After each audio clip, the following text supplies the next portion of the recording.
మాలవ్య నగరాన్ని మేఘనాదుడు అనే రాజు పరిపాలిస్తుండేవాడు. ఒకసారి అతనికి తీవ్రమైన అనారోగ్యం చేసింది.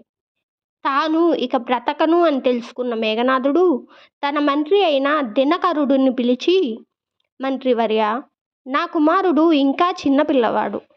నా తదనంతరం నా రాజ్యం ఒకవేళ శత్రురాజుల పరమైతే పిల్లవాడి సంరక్షణ బాధ్యత నీదే.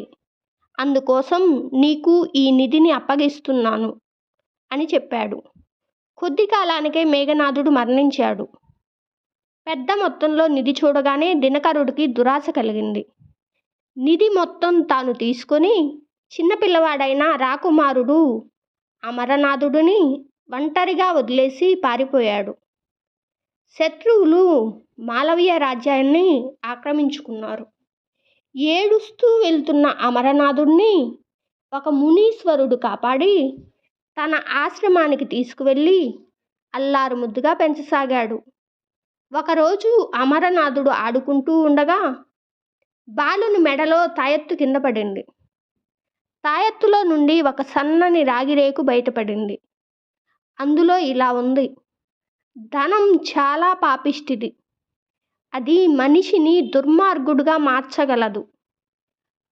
మంత్రి దినకరుడు నీకు నిధి ఇవ్వకపోతే నీవు ఎలాగైనా ఆ నిధిని సాధించుకో అని రాసి ఉంది. మునీశ్వరుడు ఎంతో ప్రయత్నించి దినకరుడి జాడ తెలుసుకున్నాడు. ఈ బాలుడు మహారాజు మేఘనాథుడు పుత్రుడు. ఇతని నిధిని ఇతనికి అప్పగించు అని కోరాడు. నిధి ఏమీ తనకు తెలియదన్నాడు దినకరుడు. మునీశ్వరుడు బాలుని మెడలోని తాయెత్తు చేతిలో పట్టుకొని, మహిమలు గల ఈ తాయెత్తును రాజు తన కుమారుడి మెడలో కట్టాడు.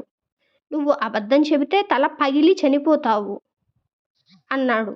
దినకరుడు భయంతో వణికిపోతూ నిధి మొత్తం మునీశ్వరుడికి అప్పగించాడు. నిజానికి తాయెత్తులోని రహస్యం ఏమిటో దినకరుడికి ఎప్పటికీ తెలియలేదు. నీతి: దుర్మార్గులను తెలివిగా జయించాలి.